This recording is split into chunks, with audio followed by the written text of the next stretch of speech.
देखिए ये मेरा फर्स्ट वीडियो लेक्चर है, तो इसको स्टार्ट करने से पहले हम आपको थोड़ा ट्रांसपोर्टेशन प्रॉब्लम के बारे में बताना चाहते हैं कि ट्रांसपोर्टेशन प्रॉब्लम, क्योंकि असाइनमेंट प्रॉब्लम को अगर समझना है तो आपको ट्रांसपोर्टेशन प्रॉब्लम के बारे में जानकारी होना चाहिए। तो ट्रांसपोर्टेशन प्रॉब्लम के लेक्चर्स में पहले भी ले चुका हूँ। इसमें क्या है, मैं थोड़ा सा रिवाइज करा देता हूँ जिससे कि आप असाइनमेंट प्रॉब्लम और हंगेरियन मेथड समझ सके। ये बहुत ही इंपॉर्टेंट दो टॉपिक। तो अगर मैं ट्रांसपोर्टेशन प्रॉब्लम की बात करूं तो ट्रांसपोर्टेशन प्रॉब्लम में सबसे इंपॉर्टेंट आता है टर्म कॉस्ट, क्योंकि रूट दूसरे भी फैक्टर्स होते हैं कॉस्ट के, लेकिन सबसे महत्वपूर्ण जो फैक्टर है ट्रांसपोर्टेशन प्रॉब्लम में वो आता है कॉस्ट। तो हम इस कॉस्ट को कैसे मिनिमाइज कर सकते, तो ऑपरेशन रिसर्च में सबसे इम्पोर्टेंट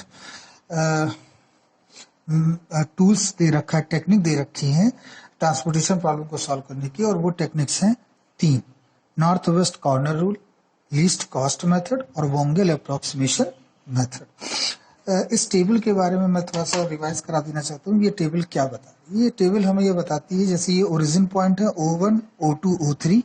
ओरिजिन कह सकते हो, ये मैन्युफैक्चरिंग पॉइंट कह सकते हो, और ये D1, D2, D3 and D4 ये जो आपको दे रखे हैं डेस्टिनेटिंग पॉइंट है।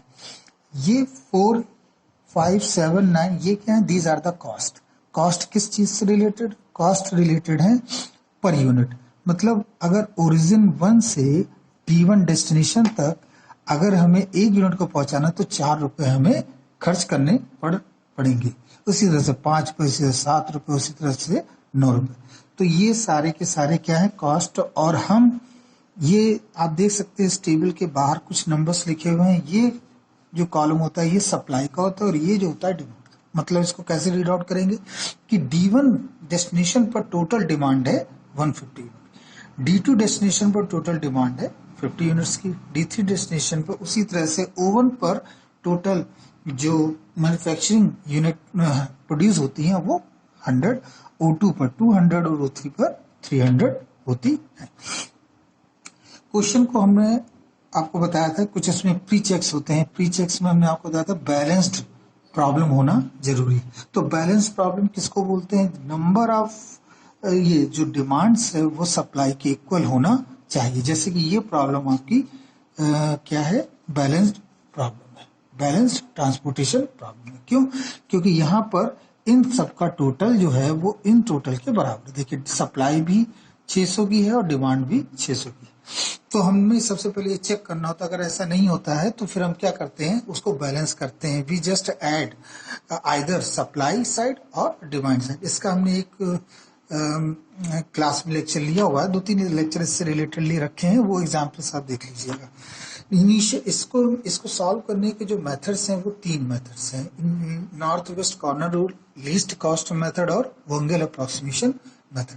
इन सब में इसको और मॉडिफाई किया गया तो लीस्ट कॉस्ट मेथड आया, इसको और मॉडिफाई किया गया तो वोंगेल अप्रोक्सीमेशन मेथड आया। कुल मिला के इन 3 मेथड से हम पता करते हैं इनिशियल, बेसिक, फीजिबल सॉल्यूशन। और यकीन जानिए ये 3 मेथड इंपॉर्टेंट हैं और इसके आगे के मेथड से जानने की जरूरत नहीं है। इनको ही आप पढ़ लेंगे तो मुझे उम्मीद है कि आप अच्छे नंबर इस सेगमेंट से प्राप्त कर पाएंगे। तो प्रश्न उठता है कि ट्रांसपोर्टेशन प्रॉब्लम को क्यों डिस्कस किया आज हमने? क्योंकि ट्रांसपोर्टेशन प्रॉब्लम से ही असाइनमेंट प्रॉब्लम्स का रास्ता बनता है। मतलब असाइनमेंट प्रॉब्लम और ट्रांसपोर्टेशन प्रॉब्लम दिखने में तो बिल्कुल एक जैसी हैं, लेकिन दोनों में बेसिक काफी डिफरेंस है। तो ये डिफरेंस भी पूछा जा सकता है, और साथ ही साथ ये पूछा जा सकता है असाइनमेंट प्रॉब्लम पर बेस्ड एक न्यूमेरिकल भी आ सकता है। तो असाइनमेंट प्रॉब्लम 4th यूनिट का है, और इसमें असाइनमेंट प्रॉब्लम में जैसे हमने ये क्या लिख रखा है, असाइनमेंट का मतलब होता है कि जॉब को असाइन करना। किसे असाइन करेंगे? वर्कर को। तो वहां भी इस तरह की एक टेबल होगी, हम उस टेबल को डिस्कस करेंगे अपने नेक्स्ट वीडियो में। लेकिन असाइनमेंट में प्रॉब्लम क्या है? प्रॉब्लम ये है कि किस वर्कर को कौन सा काम दिया जाए, क्योंकि टारगेट ये है, ऑर्गेनाइजेशन ये चाहता है कि ये कम से कम समय में काम खत्म हो सके।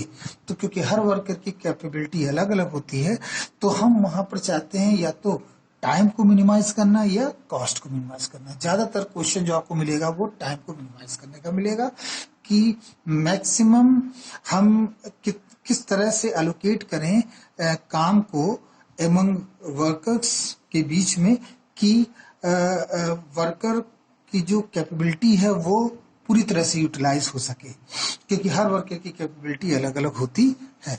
तो इसको हल करने का जो मेथड है वो है हंगेरियन मेथड। इसको हम अपने नेक्स्ट वीडियो में जानेंगे। आज इसमें इतना ही रखते हैं। Thank you.